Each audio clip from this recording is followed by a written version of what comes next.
कक्षा 8 गणित प्रश्नावली 6।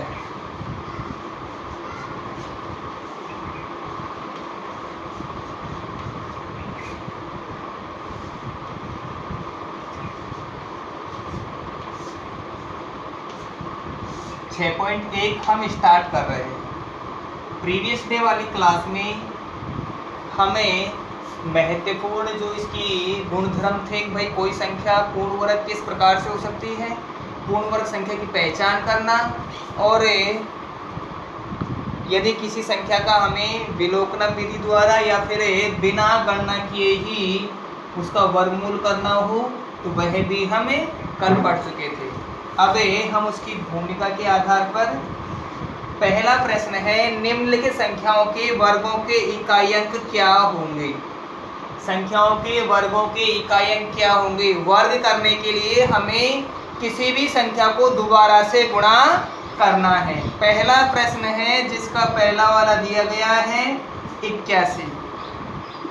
इकाई अंक 1 का वर्ग, हमें तो इकाई अंक पूछा है इसीलिए इकाई अंक 1 का वर्ग, तो 1 का स्क्वायर बराबर 1, तो हम लिख देंगे अतः संख्या का वर्ग का इकाई अंक 1 होगा। अतः वर्ग का इकाई अंक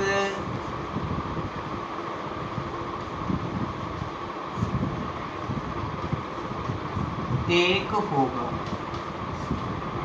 हमें वर्ग का इकाई अंक पूछा है और हम इकाई अंक लिख चुके हैं। नंबर दूसरा वाला 272। हमें केवल वर्ग का इकाई अंक ढूंढना है तो हमें इकाई अंक का ही वर्ग करना होगा। इकाई अंक 2 का वर्ग, तो 2 का स्क्वायर बराबर 4, तो इकाई अंक क्या होगा, हम लिख देंगे अतः वर्ग का इकाई अंक 4 होगा। प्रश्न नंबर तीसरा 799। इकाई अंक बराबर या इकाई अंक 9 का वर्ग,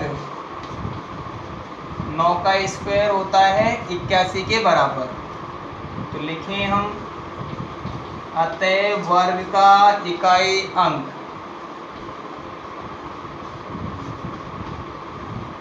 1 होगा। 81 में भी इकाई अंक 1 है, केवल इकाई अंक से मतलब है, बाकी चाहे कितने भी अंक आ रहे हो उनसे हमें कोई संबंध नहीं है।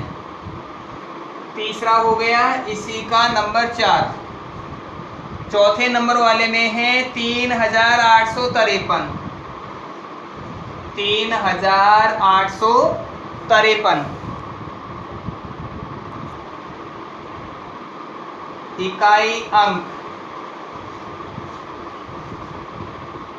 इकाई अंक 3 का वर्ग करते हैं, 3 का स्क्वायर बराबर 9, तो हम लिखेंगे वर्ग का इकाई अंक बराबर या वर्ग का इकाई अंक 9 होगा।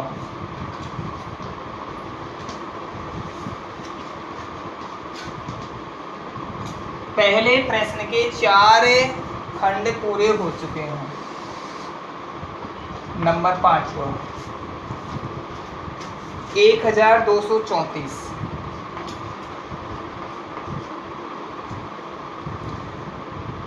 इकाई अंक 4, इकाई अंक 4 का वर्ग, 4 का वर्ग बराबर 16। 16 में इकाई अंक 6 ही प्राप्त होगा, तो लिखेंगे अतः वर्ग का इकाई अंक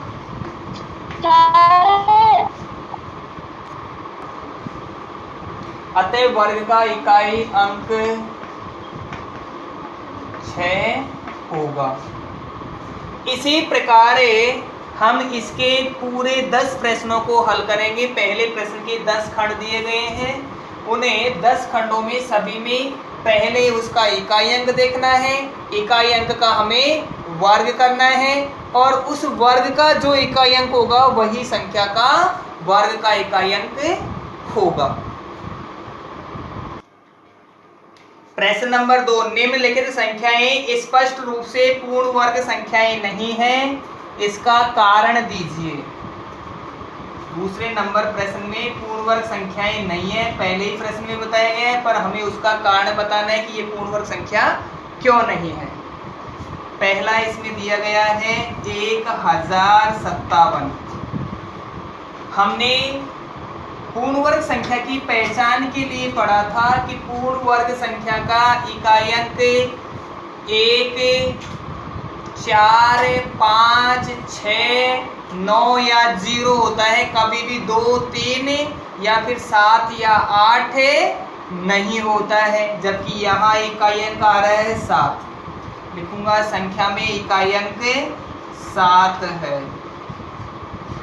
या फिर पहले तो मैं पूरी कंडीशन लिख देता हूँ। पूर्ण वर्ग संख्या का इकाई अंक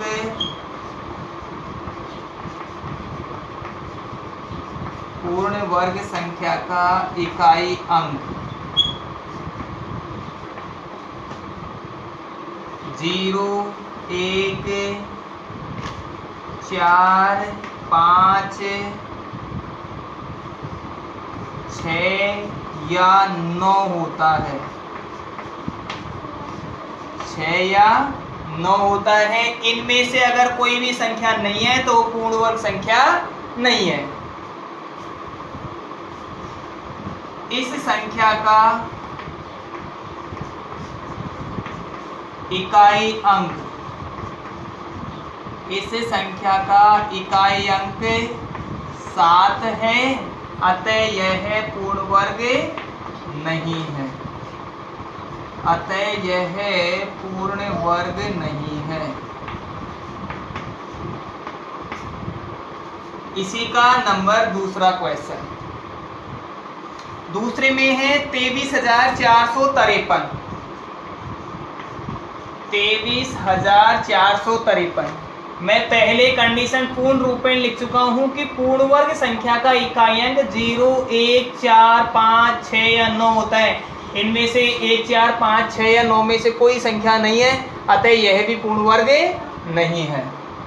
संख्या का इकाई अंक 3 है। संख्या का इकाई अंक 3 है, अतः यह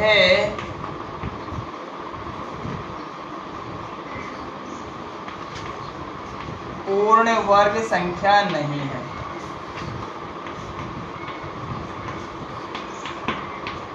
जिन संख्याओं का पूर्ण वर्ग संख्या नहीं है उसकी पहचान के लिए यही देखना है कि अगर इकाई अंक पर 2 या 3 या फिर 2 और 3 का परम मित्र अंक 7 या 8, 2 का परम मित्र अंक 8 और 3 का परम मित्र अंक 7, अगर ये अंक आते हैं तो पूर्ण वर्ग संख्या नहीं होती है। अगर शून्य भी आ रहा है तो शून्य की संख्या एक सम होनी चाहिए। 2 या 4 के गुणक में कभी भी 1, 3 या 5, 7 शून्य नहीं होनी चाहिए। अगर 1 शून्य है तो भी पूर्ण वर्ग नहीं होती है। अगर वहाँ इकाई अंक से 3 शून्य दे रखे हैं तो भी पूर्ण वर्ग संख्या नहीं होती है।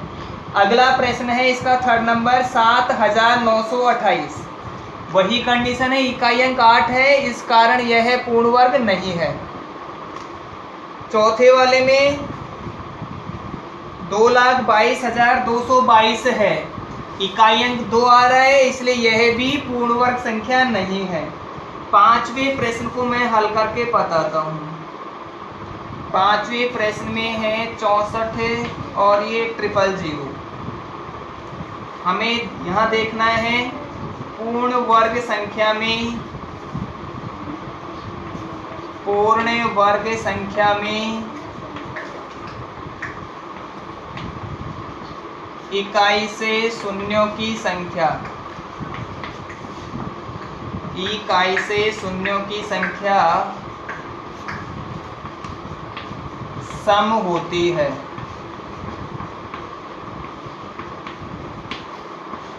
जबकि यहाँ विषम होने के कारण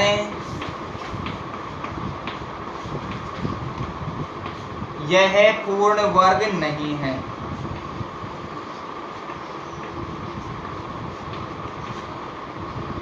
अगले वाले नंबर 6 में इकाई अंक 2 है, इस कारण वह भी पूर्ण वर्ग संख्या नहीं है।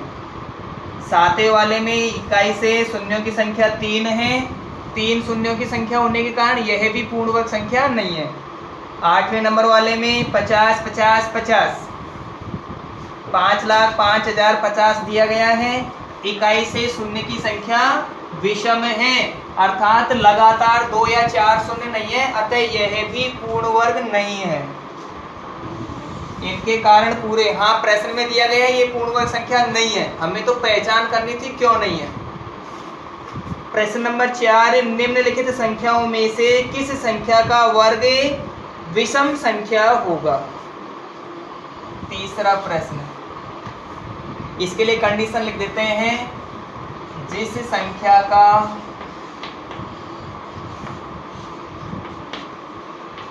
इकाई अंक विषम होता है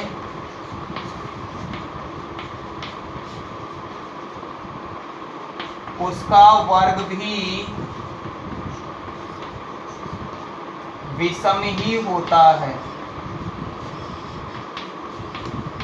उसका वर्ग भी विषम होता है। जैसे 1 को 1 से गुणा करने पर इकाई अंक 1 ही प्राप्त होता है, 3 को 3 से गुणा करने पर 9 प्राप्त होता है, 5 को 5 से गुणा करने पर 5 प्राप्त होता है, 7 को 7 से गुणा करने पर इकाई अंक 9 प्राप्त होता है, और 9 को 9 से गुणा करने पर इकाई अंक 1 प्राप्त होता है। तो विषम संख्या के लिए विषम और सम संख्याओं के लिए सम होगा। ऑड और इवन, ऑड नंबर्स ऑड होगा और इवन नंबर्स के लिए इवन होगा। तो प्रश्न में एक 431 दिया गया है, एक विषम संख्या है, तो मैं इसका सीधा आंसर लगा देता हूँ नंबर 1। इसमें 431 का वर्ग एक विषम होगा। दूसरा 2826, इकाई अंक एक सम संख्या है, तो वर्ग एक सम संख्या होगा, वर्ग एक सम संख्या होगा। तीसरा नंबर 7779, वर्ग विषम संख्या होगा या विषम होगा। चौथा नंबर 82,004, इकाई अंक सम है तो वर्ग सम होगा।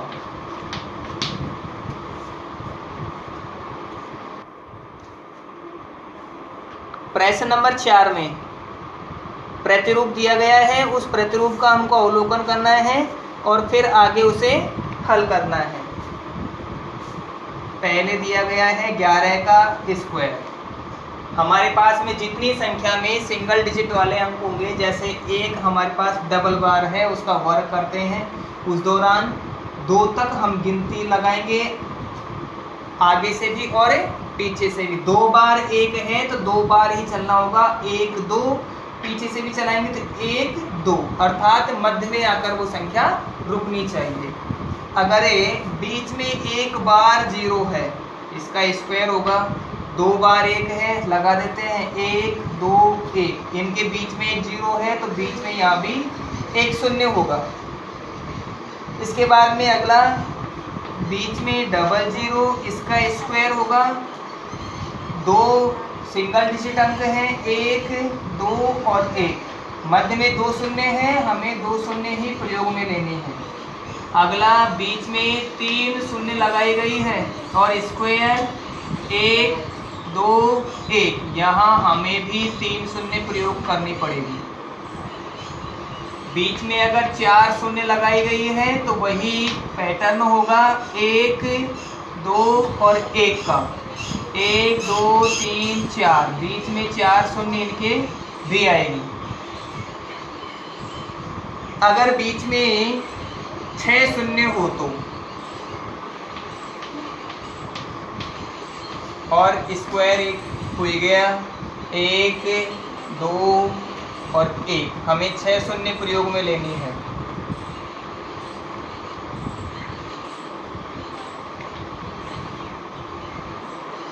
इस प्रकार ये पैटर्न हल होते हैं। इन पैटर्न को इसी तरीके से हल करेंगे। अगर हमारे पास में इससे और ज़्यादा शून्य आती है तो 1 का 2 बार 1 है तो वर्ग करने पर संख्या में डबल बार 2 बार तक आगे बढ़ेगा, यानी 1 2 1। अगर 3 होता, 3 बार होता अर्थात 111 का वर्ग करना होता तो 3 बार एक प्रयोग में होता। उस स्थिति में 1 2 3 2 1 अर्थात आगे से भी 3 तक और पीछे से भी 3 तक ही चलना पड़ता हमें। प्रश्न नंबर 5। पांचवें प्रश्न में प्रतिरूप का अवलोकन करके और कुछ रिक्त स्थान भरने हैं। यहाँ दिया गया है 11 और इसका स्क्वायर, वही 2 बार 1 है, 1 2 1। उसके बाद में है 1 0 1 और इसका स्क्वायर, बीच में एक 0 है तो बीच में एक 0 ही प्रयोग में होगी। अब की बार 1 0 1 0 1 और इसका स्क्वायर। यहाँ 1 वाले अंक की संख्या 3 है, 3 बार 1 आया है तो 3 तक चलना पड़ेगा। 1 2 3 और पीछे से भी 3 2 1 1 2 3 1 2 3। चाहे आगे से चलना है चाहे पीछे से, जितनी बार आपके पास में 1 का प्रयोग हुआ है उतने ही संख्याएं होंगी। मध्य में आपके पास 2 पूर्ण अंकों के बीच में एक शून्य आई है तो 1 1 शून्य हमें इनके मध्य में प्रयोग करना होगा। यदि 1 0 1 0 1 0 1 और इसका स्क्वायर करना हो, 1 का प्रयोग हुआ है 4 बार तो 1 2 3 4 3 2 1 1 2 3 4। पीछे से लगाएंगे तो 1 2 3 4। सबके बीच में 1 1 शून्य थी तो यहाँ भी हमें सभी के बीच में 1 1 शून्य लगानी पड़ेगी। यही हमें ये वाला कॉलम करना था, वो रिक्त स्थान भरना था। अगला है, कुछ हमें दिया गया नहीं है, केवल स्क्वायर दिया गया है और यहाँ है 1 0 2 0 3 0 4 0 5 0 4 0 3 0 2 0 और 1। क्योंकि सबसे बड़ा अंक यहाँ 5 है, इस 5 का अर्थ है कि 1 का प्रयोग 5 बार हुआ है। 1 का प्रयोग 5 बार हुआ है तो लगा देंगे 1 0 1 0 1 0। 3 बार तो 1 हो गया, 4 और ये 5 और इसका हमें करना है स्क्वायर। 1 2 3 4 5 1 2 3 4 5 5 तक पहुंच गए हम। 5 प्रश्न हल हो चुके हैं। प्रश्न नंबर 6। दिए गए प्रतिरूप का उपयोग करते हुए लुप्त संख्याओं को प्राप्त कीजिए। यहाँ 2 प्रश्नों में 2 या 3 प्रश्नों में रिक्त स्थान दिए गए हैं, उन रिक्त स्थानों को हमें भरना है। जैसा इसका पहला पैटर्न है 1 का स्क्वायर प्लस 2 का स्क्वायर प्लस 2 का स्क्वायर और वो होगा 3 के स्क्वायर के बराबर। एक बार इस पैटर्न के बारे में भी समझ ले कि पैटर्न किस तरह से कार्य करता है या किस तरह से ये क्रियाशील होता है। इसकी क्रियाशीलता के लिए देखते हैं, पहली वाली संख्या है उससे 1 अधिक तो दूसरे नंबर वाली संख्या होगी।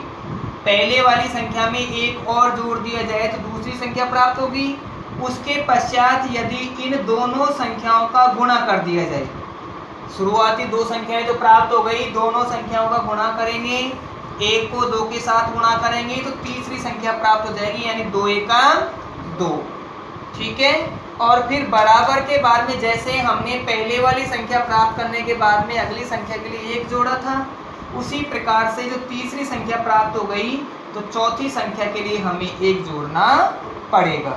यानी दूसरी संख्या प्राप्त करने के लिए पहली में 1 जोड़ते हैं और चौथी प्राप्त करने के लिए तीसरी में 1 जोड़ते हैं, अर्थात सम स्थानों वाली संख्याओं के लिए हमें 1 जोड़ना होगा। इसमें दूसरा पैटर्न बना रखा है, पूरा क्लियर्ड है, तीसरा भी पूरा क्लियर्ड है। चौथे वाले पैटर्न में एक समस्या दी गई है,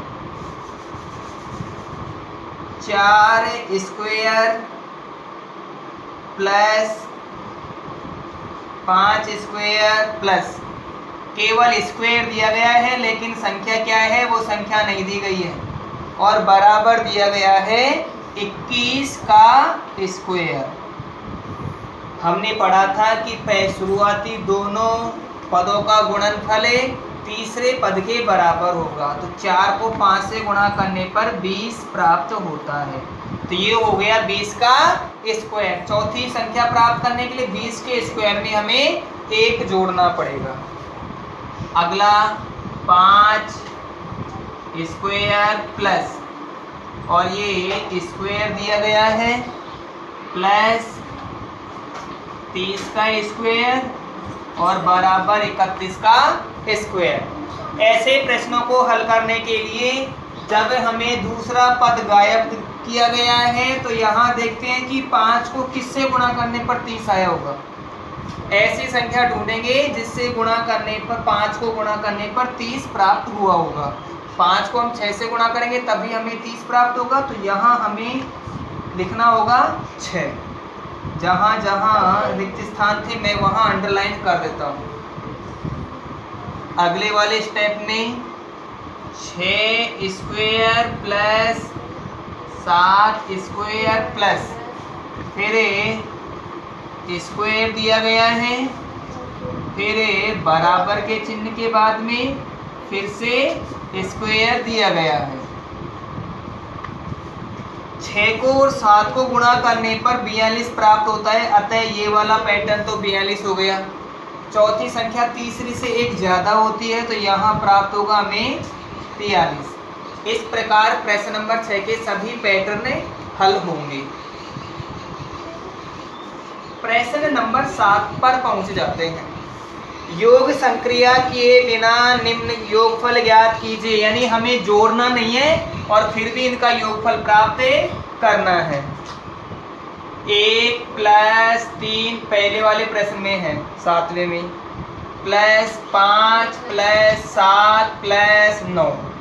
हमें पैटर्न में ध्यान रखना है कि संख्याएं 1 से प्रारंभ होनी चाहिए और वो संख्याएं लगातार होनी चाहिए। 1 से तो प्रारंभ होगी ही, वो लगातार भी होनी चाहिए और सारी संख्याएं विषम संख्या में होनी चाहिए, कोई भी सम अंक नहीं होना चाहिए। विषम में है, पहले गिन लेते हैं कितने हैं। 1 2 3 4 5, बराबर इसे मैं लिख सकता हूँ 5 का स्क्वायर। हमारे पास जितनी संख्याएं हैं उसका स्क्वायर कर देंगे गिनकर, तो उसका योगफल प्राप्त हो जाएगा और इन्हें जोड़ने पर 25 प्राप्त होता है। हमने जोड़ा नहीं है फिर भी 25 प्राप्त हो गया। सत्यता जांच कर लेते हैं। 9 और 7 होता है 16, 16 और 5 21 और 3 24 और 1 25। दूसरा नंबर वाला question, 1 plus 3 plus 5 plus 7 plus 9 plus 11 plus 13 plus 15 plus 17 plus 19। जितनी संख्याएं हो गई उतने का वर्ग कर देंगे, गिन लेंगे 1 2 3 4 5 6 7 8 9 10। हमने केवल गिना है, जोड़ा नहीं है। गिनने पर 10 संख्याएं प्राप्त हो गई। 10 का स्क्वायर करेंगे, 10 का स्क्वायर 100 के बराबर होता है, अतः इन्हें जोड़ने पर 100 प्राप्त होगा, जो हमने बिना जोड़े प्राप्त कर लिया है। तीसरा क्वेश्चन है 1 plus 3 plus 5 plus 7 plus 9 plus 11 plus 13 plus 15 plus 17 plus 19 plus 21 plus 23, गिन लेते हैं कितने हो गए। 1 2 3 4 5 6 7 8 9 10 11 12, टोटल अंक हो गए 12। 12 का स्क्वायर, और 12 का स्क्वायर होता है 144, अर्थात बिना जोड़े ही हमने इसका मान प्राप्त कर लिया। 7 प्रश्न तक ये समाप्त हो गया। 8वें प्रश्न पे विचार करते हैं। 49 को 7 विषम संख्याओं के योग के रूप में लिखना है। 49 को हमें 7 विषम संख्याओं के योग के रूप में लिखना है। तो देखते हैं 49 के लिए। 49 बराबर 7 विषम संख्याएं, जैसा प्रश्न में दिया गया है तो 7 विषम संख्याएं लेनी है। बराबर 1 plus 3 plus 5 plus 7 plus 9 plus 11 plus 13, गिन लेते हैं 7 हो गई या नहीं हो गई। 1 2 3 4 5 6 7, ठीक है। और वैसे भी 7 का स्क्वायर 49 ही होगा। इसका दूसरा क्वेश्चन दिया गया है 8वें का ही। 121 को 11 विषम संख्याओं के योग के रूप में लिखना है। विषम संख्याएं 1 3 5 7 9 11 13 प्लस 15 17 19 प्लस 21, गिन लेते हैं। 1 2 3 4 5 6 7 8 9 10 11। अब हमें इन संख्याओं का पता लगाना हो कि हमने कितनी संख्याएं लिख दी है। तो जो आपके पास में अंतिम संख्या है उसमें 1 जोड़कर 2 का भाग दे दे। वैसे 21 लास्ट वाली संख्या है, उसमें अगर यदि हम 1 को जोड़ दें तो 22 प्राप्त होगा, और 2 से विभाजित करने पर 11 प्राप्त होता है, अर्थात ये 11 संख्याएं हो गई। अगर लास्ट वाली 49 प्राप्त होता है तो 49 में 1 जोड़ने पर 50 प्राप्त होगा। 50 को 2 से विभाजित करने पर 25 आता है। इसका मतलब 49 तक जोड़ने में हमारे पास में 25 संख्याएं हो गई होंगी। अब अंतिम प्रश्न है 9वां। 9वें प्रश्न में दिया गया है निम्नलिखित संख्याओं के वर्ग के बीच में कितनी संख्याएं हैं। 2 संख्याओं का एक वर्ग के बीच की संख्याएं निकालनी हो तो दोनों का योग करके 1 घटा देते हैं। मैं लिखूं वर्ग के बीच की संख्याएं, वर्ग के बीच की संख्याएं बराबर पहली संख्या, पहली क्या बड़ी संख्या यानी दूसरी संख्या, दूसरी संख्या से तात्पर्य है बड़ी संख्या से है, दूसरी संख्या माइनस पहली संख्या, और उसमें से भी हमें 1 घटाना। वर्ग के बीच की संख्याएं बराबर दूसरी संख्या माइनस पहली संख्या, और हमें 1 भी घटाना है। दूसरी संख्या से तात्पर्य है वर्ग में बड़ी संख्या, और पहली संख्या से तात्पर्य वर्ग में छोटी संख्या। देख लेते हैं पहला क्वेश्चन दिया गया है और वो है 12 और 13 के बीच में।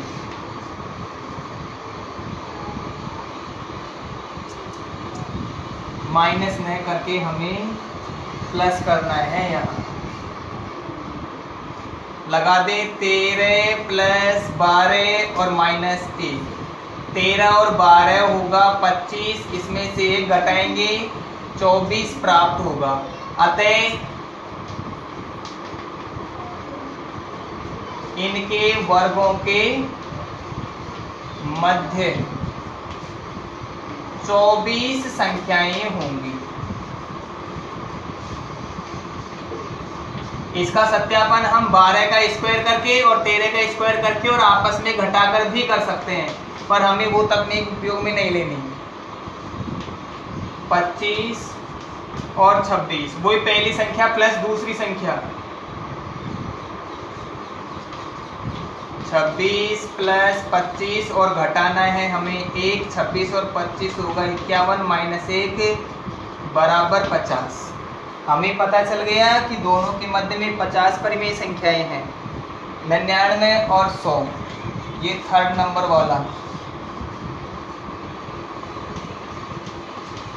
99 और 100, 99 और 100 के बीच में वही 100 प्लस 99 माइनस 1, 100 और 99 होंगे 199, 1 घटाने पर 198 प्राप्त होगा। प्रश्नावली 6.1 बिल्कुल क्लियर हो चुकी है।